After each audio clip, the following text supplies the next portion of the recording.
She knelt in the mud outside the fortress gates with her sister's hand clenched in hers and said the words she had been rehearsing for 3 days. "Take my sister. Take Isolde. Spare our family and she is yours." The Alpha King of the Iron Hollow Pack looked down at her from the back of a black warhorse, his eyes the color of storm ice, and for the space of a heartbeat, the whole courtyard went quiet. Wolves in the ranks behind him stopped breathing. The wind itself seemed to stop. He did not look at Isolde, not once. He looked at Ren, the older sister, the one nobody had ever picked first, the one with river-brown hair, a cut on her lip from where her father had struck her the night before, and a wool dress gone grey from too many washings. The one who had been preparing Isolde's trousseau since she was 12 years old, because everyone knew which sister the future belonged to. King Halvar of Iron Hollow dismounted. He crossed the distance between them in 6 long strides. He stopped 1 pace in front of Ren and spoke in a voice pitched so that every wolf on both sides of the gate would hear him. "Stand up." She did.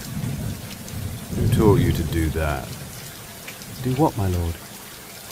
"Trade yourself for someone else." She said nothing. Behind her, Isolde was crying. Isolde, who had been prepared for this moment her whole life. Isolde, who had stood at the front of the welcoming line in her blue silk because their father had told her there was only ever one answer to what the Alpha King was going to ask. He had not asked. Halvar looked past Ren at the silk and the oils and the carefully arranged hair, and something moved behind his eyes that was not admiration. Then he looked back at Ren, and the look was different. His wolf, beneath his skin, had gone very, very still. "Get on the horse," he said. 3 days earlier, the messenger had come. The Alpha King of the Iron Hollow Pack would arrive at the border village of Stonebrook on the 3rd day after the new moon.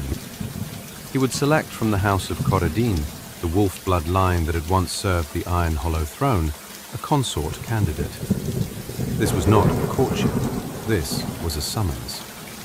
Lord Corradine of Stonebrook had read the parchment twice, set it down, and looked at his younger daughter with something like prayer in his face. Isolde had been bred for this. She could sing in 3 languages. She could ride. She knew the history of every ruling pack within 400 miles. She'd been measured for silks twice a year since her 13th birthday. She was the jewel Stonebrook had been polishing for 21 years, for exactly this.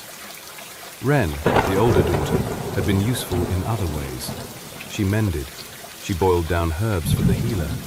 She walked 6 miles to the market in the dark before dawn and came back with flour on her cloak and bruised knuckles from the merchants who did not like to be haggled with. At 22, she had been told, gently and often, that her role was to make her sister's role possible. Their mother had died when Ren was 10 and Isolde was 9. Lord Corradine had not remarried.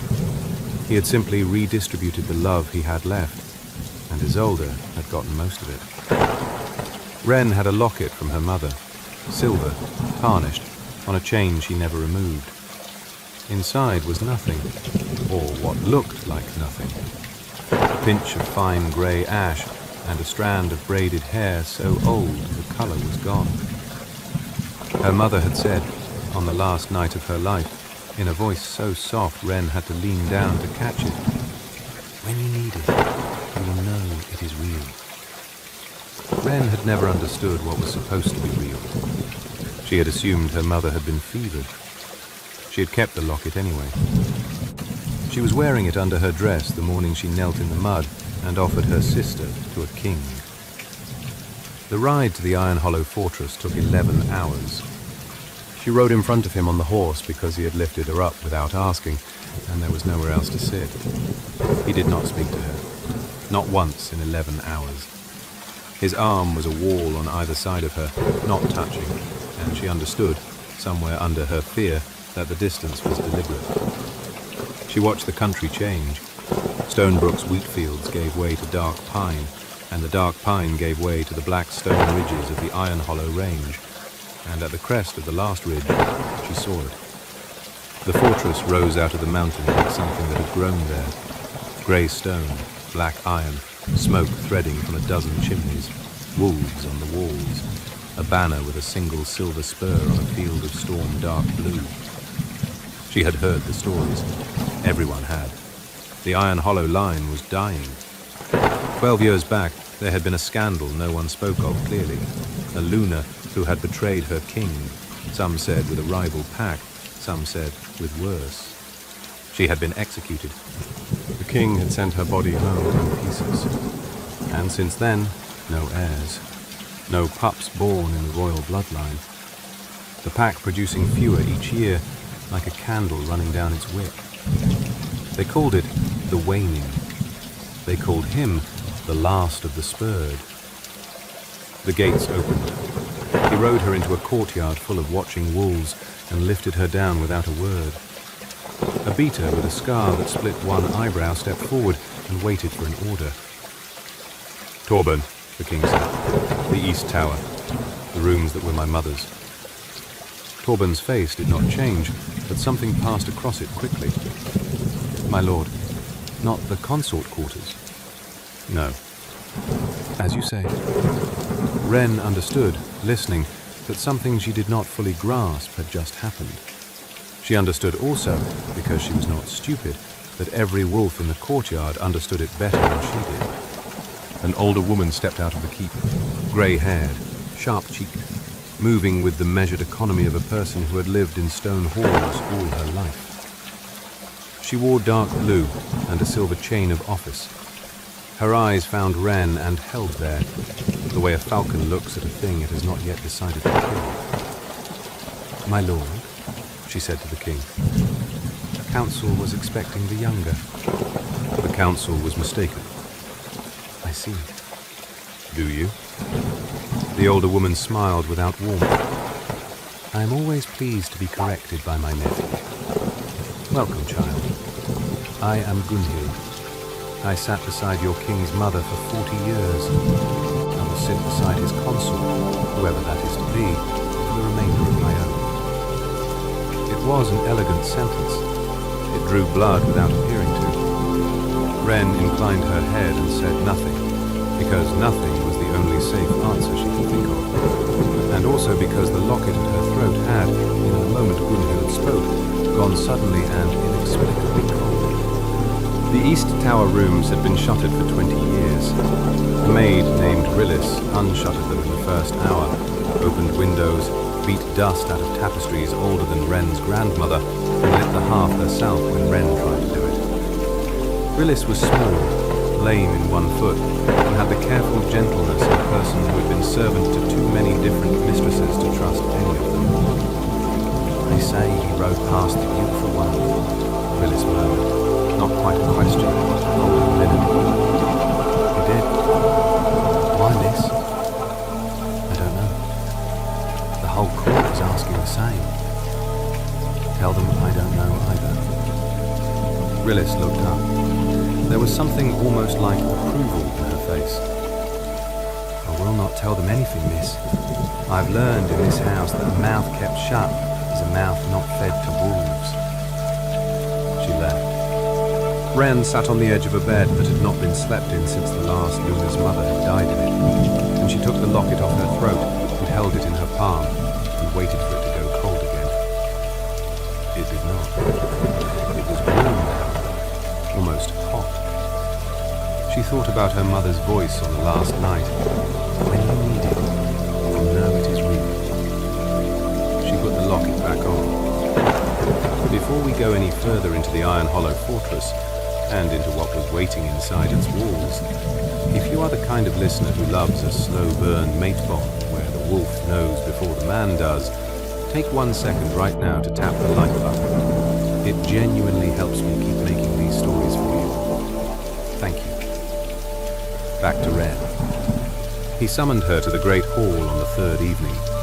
She walked in on Rillis's arm because she had asked for it.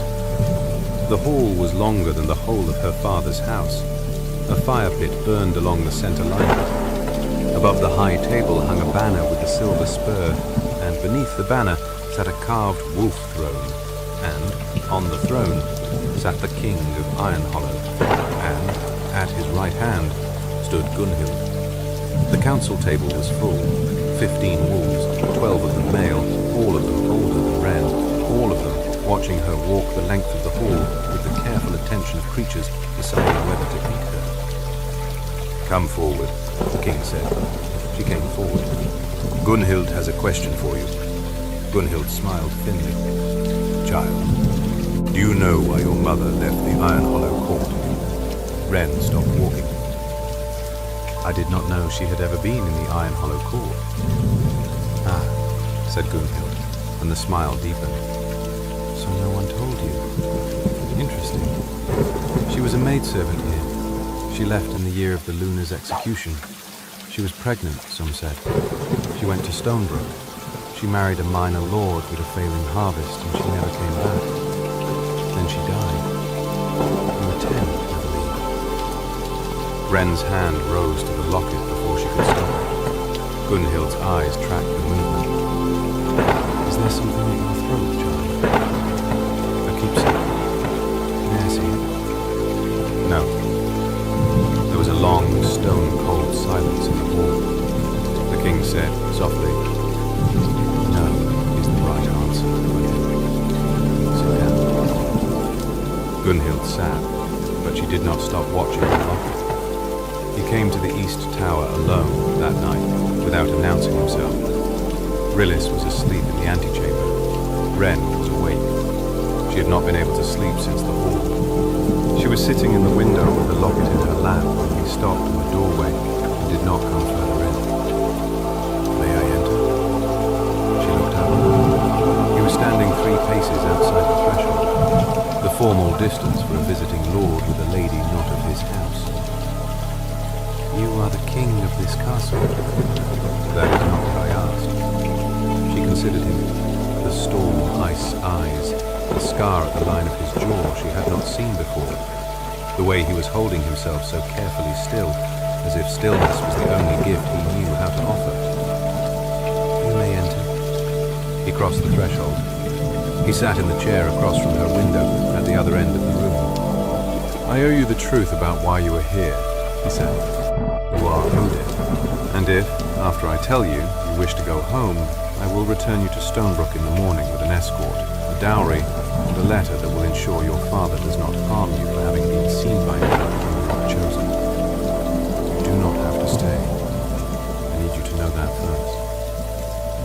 She did not answer immediately. She had not expected this. "Speak," she said. And so he did. 12 years ago, he told her, his wife had taken a lover from a rival pack, and, in exchange for a throne that was never going to be hers, had allowed that pack's sorcerer to work a blood oath on the Ironhollow line. The oath was designed to strangle the bloodlines slowly. No pups, no heirs. A king who would watch his people fade.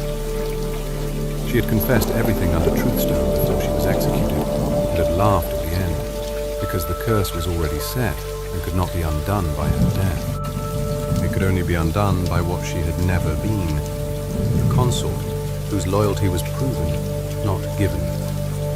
A woman who, when offered a trade, offered herself instead of someone she loved.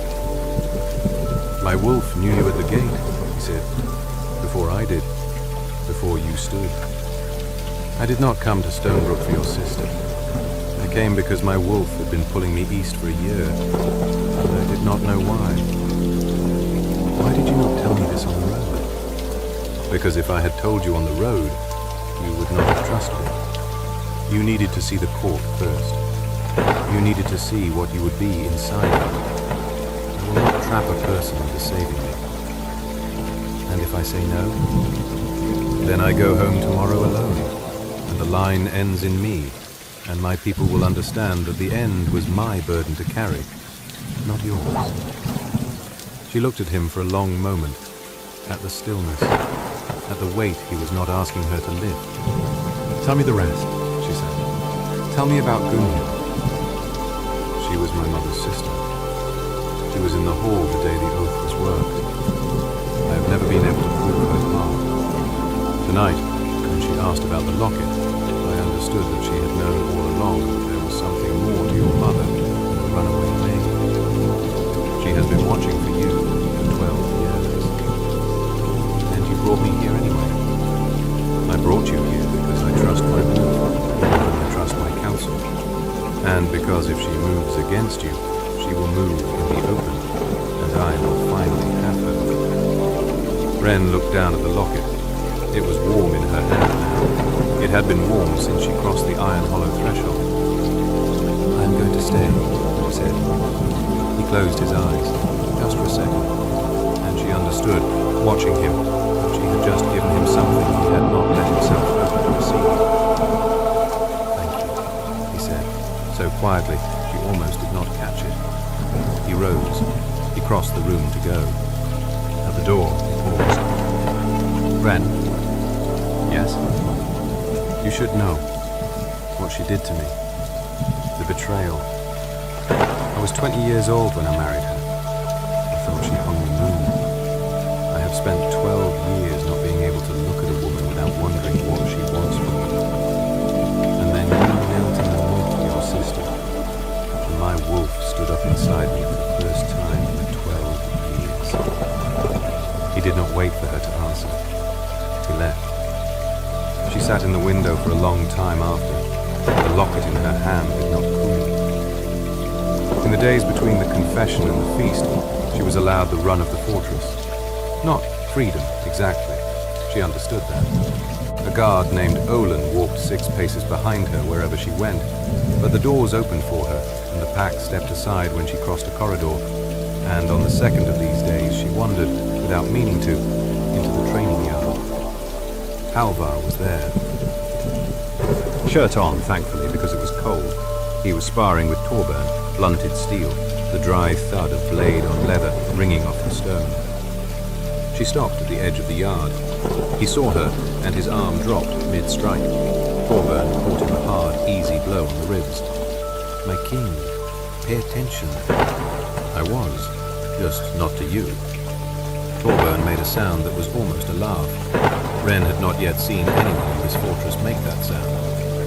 Halvar stepped out of the ring. He did not close the distance. He stopped at the line of chalked stone and spoke across it. Did you need something? No. Then why are you here? I wanted to see what you looked like when you were not being king. He considered her. And? You are still being king. You are just being king with a sword. Torbern openly laughed this time. He turned his back and went to drink from a water pail, giving them, in the way of good beaters, the small grace of privacy in a public yard. You are not wrong, Halvar said. I do not remember how to not be this. It has been 12 years. I thought as much. What are you then, when you are not being the older daughter of Stonebrook? She thought about that for a long moment. I am someone who walks to markets in the dark before dawn. I am someone who stitches linen. I am someone who knows how much a sack of flour should cost and will not pay a copper more. I am someone who has never been asked what she wanted and has therefore not practiced wanting things. Practice, he said. Practice. Want something. Out loud. I will hear it. She looked at him, at the sword in his hand that he had not yet sheathed, at the chalked line between them that neither of them had crossed. I want, she said, to learn how to ride, not sitting in front of someone, myself. Done. I was not finished. Continue. I want Rillis treated better than she has been treated. I want her given the East Tower rooms after we leave her. I want her wage triple and her lame foot seen by your best healer. Done.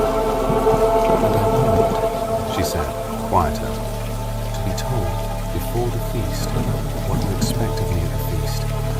Because I have been dressed and walked into rooms my whole life, and I would like, this once, to know what I'm walking into.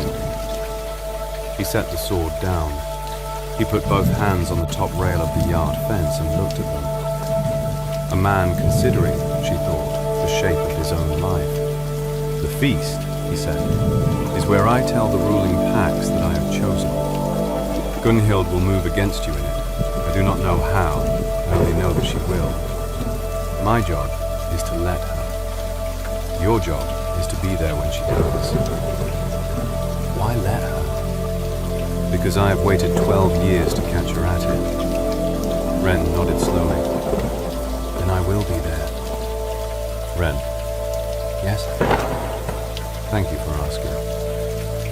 She left the yard. She did not look back. Behind her, she heard Torbo from the water pail say something dry and low to his king, and heard Halvar answer, shorter, and then, to her astonishment, heard both of them laugh. She walked the full length of the east corridor before she realized she was smiling.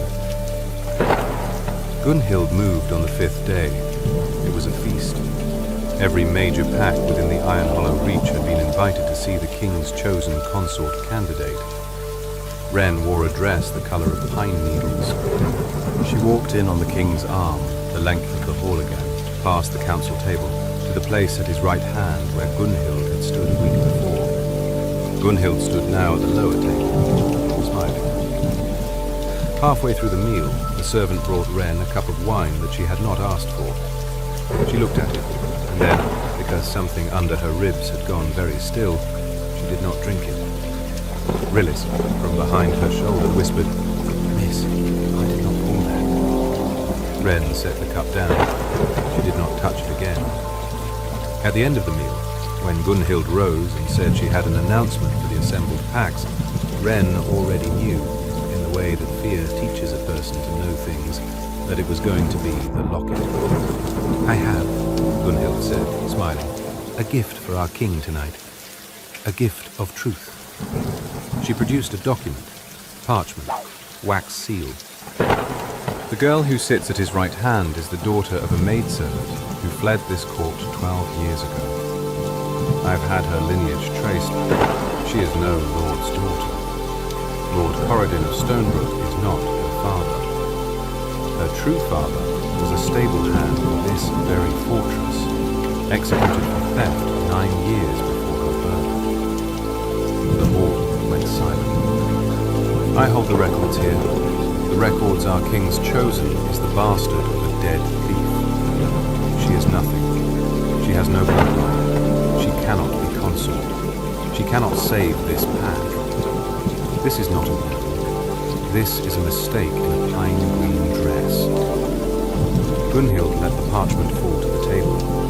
Ren felt her own face go cold. She felt the locket under the pine green fabric go hot enough to burn. And then she stood up. You are right, she said. About the stable hand. Gunhild's smile faltered. My mother loved a stable hand. He was executed for a theft he did not commit. My mother was pregnant when she left this court. She fled because she was afraid, not because she was ashamed. She died when I was 10. Before she died, she told me that a thing I carried would one day matter. I did not understand. I understand now. She lifted the locket over her head. She laid it on the high table in front of the king. Open it, my lord. Halvar did. Inside was a fine grey ash and a braided strand of hair. He looked at it, and then, slowly, he raised his eyes to Gunhild. This is my father's hair, he said. The hall breathed. This is my father's funeral ash, given to my mother. Given, I would guess, to her maidservant on the day she died, because the maidservant was the only person in this castle my mother still trusted. Gunhild, you were not that person. Gunhild's face had gone grey. What this means, is that the woman in the pine green dress is not nothing. She is the keeper of the last piece of my father's line that you did not manage to poison. Her mother carried him out of this castle in an ashes locket because she knew he would burn the rest. The bloodline you say my consort lacks. She has been wearing the proof of it around her neck since she was 10 years old. He turned to the council. "12 years ago," he said, "my wife opened this house to a sorcerer. I was told she acted alone. I have never believed it. Tonight, the aunt who could not stop looking at the girl's throat has told me, by her own movement, what I have suspected for a decade. Gunhild, you will be taken to the dungeons. You will be questioned under Truthstone, and if the stone confirms what I already know, you will die the way she died." Gunhild, for the first time, stopped smiling. The king's guards took her from the hall. In the silence afterward, Halvar turned to Ren and, in full view of every ruling pack within 400 miles, stepped down from the dais. He did not take her hand, but he did not touch her. He simply went down on one knee in his own hall at the feet of the daughter of a runaway maidservant and lowered his head. "Forgive me, Ren of the Ashes Locket. I brought you into this house knowing she might move on you. I was right, and I was a coward. You should have been warned before you sat at this table. I am asking you, in front of these witnesses, to be my consort, not because my wolf chose you. He did. That is not a cage I will put on you. But because I would like, if you are willing, to spend the rest of my life earning the look on your face when you laid that locket down." She looked at him, at the bent head, at the king of a pack that would fade and die with him, kneeling on flagstones in his own hall for her. "Stand up," she said. He stood. "I will think about it." A beat. The hall, which had been silent, made a small, astonished sound, as if the air itself had not expected that answer. Halvar's mouth moved, not quite a smile, something very close to it. "As my lady wishes." She made him wait 4 days. On the 4th morning, the curse moved. She had been walking alone in the garden at dawn, a dead garden by all accounts, nothing blooming in it since the waning began, when she felt the locket go cold at her throat and heard, from the direction of the keep, a sound she had never heard before. A keening, not a howl, a sound of absence. She ran. She found him in the great hall, on the flagstones, grey as winter stone. Torbern was bent over him with a hand on his chest, and Rillis was there, and 3 healers, and no one was speaking. "The waning has taken him," Torbern said, without looking up. "It takes the king last.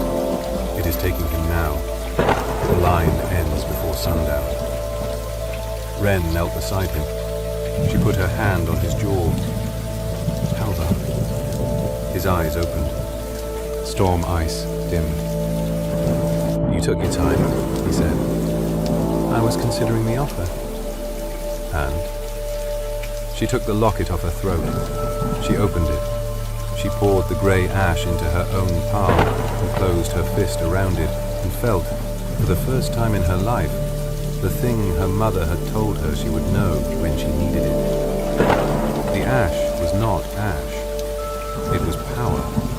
Bloodline power. 12 years of an old king's unused will packed into a silver case by a dying woman who had seen what was coming. Ren laid her closed fist over his heart, where the waning was drawing down to his core, and the curse fought her. Cold came up her arm, cold like the inside of a glacier, cold that was trying to freeze her open hand shut around the ash so she could not release it. She felt her fingers begin to lock. She felt the skin of her knuckles split. She heard someone, maybe Rillis, cry out. "Let go," Halvar asked. "Ren, let go. It will take you." "No." "Ren, I said no." She drove her will down through her fist, and the cold drove back up her arm, and somewhere between her elbow and her shoulder, the two forces met and stopped. For a long second, nothing moved. For a long second, she thought she had failed, and was about to die in a great hall at the feet of a king she had known for 12 days. And then the locket's ash went through her palm and into him. The curse broke like a frozen river breaking. She heard it. Everyone in the hall heard it. A deep, stone-splitting sound under the castle, as if something at the foundation had let go. Halvar drew a breath that shook him head to foot. Outside, in the dead garden, a bell somewhere rang without a ringer. And in the reliquary behind the wolf throne, the locked case that held the bones of his line, which had been sealed for 12 years, swung open on its own. 3 months later, the garden was blooming. Nothing dramatic. A few early flowers, green along the stone walls, the smell of turned earth. Rillis had declared a personal war against the eastern weeds. 2 pack families had reported pregnancies. A third was expected. The waning was gone, and the court knew it. And the court, which had sneered at a girl in grey wool, now rose when she entered the room. Gunhild had confessed under Truthstone. She had been stripped of title, lands, and the silver chain. She lived in a cell in the West Tower. Halvar had not executed her. Ren had asked him not to. Ren had said, quietly, that she did not want her reign to begin in the same blood that had ended the last one. The mating ceremony had been small. The coronation had been larger. The kiss, when it came, had been brief and private, and had broken something open inside him that he had not known was still breakable. A letter arrived from Stonebrook on a grey afternoon, her father, asking forgiveness, asking if he might attend the next pack gathering, asking if his daughter, and here the handwriting had gone uneven, his daughter, the Queen, would consider receiving him. Ren read it twice. She folded it. She set it aside. What will you answer? Halvar asked, standing at the window behind her. I haven't decided. Take your time. She smiled. She leaned back against him, the small of her shoulder to his arm. Nothing more. The distance they had kept for weeks now almost closed, but never quite. He rested his chin very lightly on the top of her head. Halvar? Yes. If I had not worn the locket that day, if I had left it in Stonebrook, what would you have done? Gone home, let the line end, and died slowly in my own hall. And now? Now I live. Now my people live. Now I spend whatever years I get earning a root. She closed her eyes. Outside, in the dead garden that was no longer dead, something small and green was coming up through the frost-cracked stones. She did not need to see it to know it was there. She could smell it on the wind. And the wind, for the first time in the Iron Hollow Fortress in 12 years, smelled like spring. So, where are you listening from tonight? Drop it in the comments. I read every single one. And if this story moved you, if you felt the moment Ren laid that locket down, come tell me about it. I want to hear. And hit subscribe, because there is another story waiting for you, and the wolves of this world are not done howling yet.